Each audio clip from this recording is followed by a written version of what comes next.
नमस्कार दोस्तों, आज हम बात करेंगे इनकम टैक्स के नोटिस 148A के बारे में। क्या 148A का जो नोटिस है वह एक एसएससी के लिए वरदान है या अभिशाप है? आप में से कुछ लोग कहेंगे कि सर नोटिस आना कहाँ से वरदान है। नोटिस आ गया तो मतलब एसएससी का तो केस खुल गया, डिपार्टमेंट में एसएससी हाईलाइट हो गया, उसकी फाइल खुल गई। अब उसको 50 तरीके की इन्फॉर्मेशन देनी पड़ेगी। अब उसकी टेंशन स्टार्ट हो जाएंगी, 50 झमेले स्टार्ट होंगे। तो यह तो एक अभिशाप है, ये एसएससी के लिए अच्छी चीज़ तो नहीं है। बिल्कुल हाँ दोस्तों, मैं आपसे सहमत हूँ कि नोटिस आना कोई अच्छी बात नहीं है। इससे एसएससी को परेशानी का सामना करना पड़ता है, उसको पुरानी इन्फॉर्मेशन निकालनी पड़ती है। लेकिन क्या 148A के बारे में भी यही चीज़ है? उससे पहले मैं आपको एक 148A के ब्रीफ के बारे में बताता हूँ कि 148A आया कब और क्यों आया गया और उसका क्या इम्पोर्टेंस है। दोस्तों 2021 से पहले क्या होता था, यदि इनकम टैक्स डिपार्टमेंट को आपके बारे में या आपकी ईयर से रिलेटेड कोई भी इनकम पता चलती थी तो डिपार्टमेंट आपको एक नोटिस इशू करता था। सेक्शन 148 का एक नोटिस इशू करता था और आपको इन्फॉर्मेशन नहीं बताता था। आपको ये कहा जाता था कि हमारे पास एक इन्फॉर्मेशन है और हम आपको शेयर नहीं करेंगे, गुप्त इन्फॉर्मेशन है, आप अपनी रिटर्न वापस से भरिए। अब आपको 148 के रिस्पॉन्स में अपनी आईटीआर भरनी पड़ती थी बिना ये जाने कि डिपार्टमेंट के पास में क्या इन्फॉर्मेशन है। अब कई बार एसएससी को लगता था कि मैंने सारी इन्फॉर्मेशन शेयर कर दी, मैं रिटर्न में दिखा चुका हूँ, अब ऐसी क्या इन्फॉर्मेशन रह गई। तो एसएससी कई बार परेशान होता था, तो टेंशन होती थी कि भाई क्या ऐसी बात रह गई। लेकिन एसएससी को रीज़न नहीं पता होता था कि भाई डिपार्टमेंट ने किस बात के लिए मुझे नोटिस दिया है। एसएससी अपनी रिटर्न फाइल करता था, उसके बाद में एसएससी एक रिटर्न एप्लीकेशन फाइल करता था कि सर मैंने 148 के रिस्पॉन्स में रिटर्न भर दी है, अब मुझे रीजन्स की कॉपी दी जाए। उसके बाद आपको आयकर अधिकारी रीजन्स की कॉपी दिया करते थे और जब उसके बाद पता चलता था कि भाई किस वजह से केस खुला है, उसके बाद केस खुल जाता था, एसएससी अपने सबमिशन देता था, इनकम टैक्स ऑफिस से क्वेरी आती थी। साथ साथ में जिस पॉइंट पे केस खुला उस पॉइंट के साथ साथ में आपकी रिटर्न में जो और इनकम है, डिडक्शन है, उनसे रिलेटेड प्रूफ भी मांगे जाते थे। आपके बैंक स्टेटमेंट मांगे जाते थे, बैंक की एक एक ट्रांजेक्शन की इंक्वायरी की जाती थी, भी कहाँ से पैसा आ रहा है, कहाँ जा रहा है। तो ये काफ़ी एक बहुत बड़ा इशू रहा करता था। लेकिन 148A जो 2021 में आया वो गवर्नमेंट ने इसीलिए इंट्रोड्यूस किया कि अब 148A में क्या हो गया, डिपार्टमेंट को एक आदेश मिला कि अगर आपको किसी का भी 148 में असेसमेंट खोलना है तो उसको सबसे पहले आपको एसएससी को 148A में एक नोटिस इशू करना पड़ेगा। 148A में नोटिस का क्या मतलब है?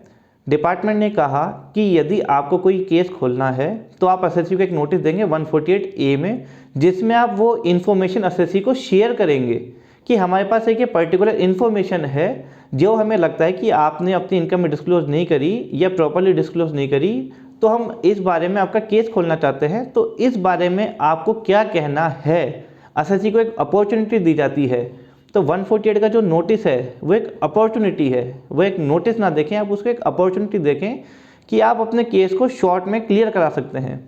तो 148 का जो नोटिस आता है उसमें एक स्पेसिफिक इन्फॉर्मेशन दी जाती है कि हमारे पास ये इन्फॉर्मेशन है, इससे संबंधित आपको क्या एक्सप्लेनेशन देनी है या आपको जो भी रिलेवेंट डॉक्यूमेंट है आप पेश करिए।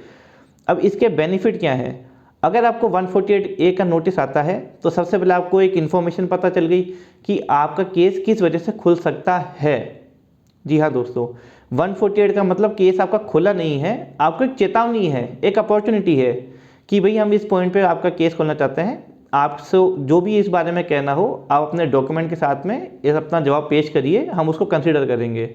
148A के क्लॉज बी में इनकम टैक्स ऑफिसर एक आपको नोटिस इशू करता है। 148A के क्लॉज सी में एसएससी को एक मौका दे जाता है कि वो अपना जवाब दाखिल करे। उसके बाद 148A के क्लॉज डी में इनकम टैक्स ऑफिसर आपके रिप्लाई को कंसीडर करते हुए एक ऑर्डर पास करता है। यदि उसको जो डाउट था या जो इन्फॉर्मेशन थी उसका सेटिस्फेक्शन हो जाता है तो आपका केस वहीं ड्रॉप हो जाता है, आपका पूरा केस नहीं खुलता। इसका मतलब आपको जो भी आपकी उस साल की इनकम में आईटीआर में जो भी इनकम थी, डिडक्शन थे, आपको उनको एक्सप्लेन करने की ज़रूरत नहीं है। आपको अपने बैंक स्टेटमेंट एक एक ट्रांजेक्शन को एक्सप्लेन करने की ज़रूरत नहीं है। आपका जो केस था वहीं पे ड्रॉप कर दिया जाता है, ऑर्डर ख़त्म करके ऑर्डर कर दिया जाता है। लेकिन यदि आप जवाब नहीं देते हैं तो इनकम टैक्स ऑफिसर आपका ऑर्डर ये मानेगा कि आपने कोई जवाब नहीं दिया और वो ऑर्डर पास कर देगा। उसके बाद आपका एक सेक्शन 148 में नोटिस इशू होगा और फिर आपका केस वापस से पूरा रीओपन कर दिया जाएगा। अब 148A के बेनिफिट क्या हैं? इसमें आपको सीधा सा डायरेक्ट इन्फॉर्मेशन प्रोवाइड कर दी जाती है कि आपका केस इस पॉइंट पे खुल रहा है, आपको जो भी कहना है आप इस प्रॉपर टाइम लिमिट में कहें। उसमें आप चाहें तो एडजॉर्नमेंट भी ले सकते हैं। तो आपको एक समय भी दिया जाता है कि आपको जो भी कहना है प्रॉपर डॉक्यूमेंट के साथ में अपना जवाब पेश करिए। दूसरा, यह नोटिस अभी भी ज्यूरिडिक्शनल ऑफिसर के द्वारा ही इशू किया जाता है।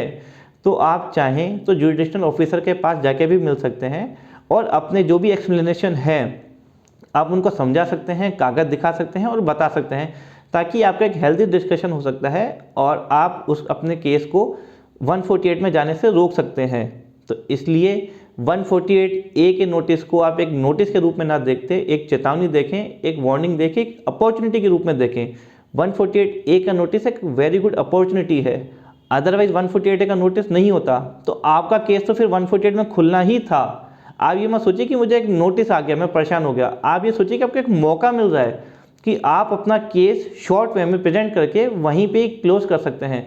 अदरवाइज आपको फुल स्क्रूटनी का सामना करना पड़ सकता है, जिसमें आपको अपने बैंक स्टेटमेंट, एक एक ट्रांजैक्शन को एक्सप्लेन करना, डिडक्शन के प्रूफ और अदर इनकम से रिलेटेड डॉक्यूमेंट्री एविडेंस भी पेश करने पड़ सकते हैं। होप सो आपके 148 से रिलेटेड डाउट क्लियर हो गए हों। अगर फिर भी आपकी कोई क्वेरी रह जाती है तो आप मुझे कमेंट करके बता सकते हैं। अगर वीडियो अच्छा लगा हो तो लाइक करें, अपने फ्रेंड्स के साथ में शेयर करें और इसी तरह के वीडियो के लिए चैनल को सब्सक्राइब करें। Thank you.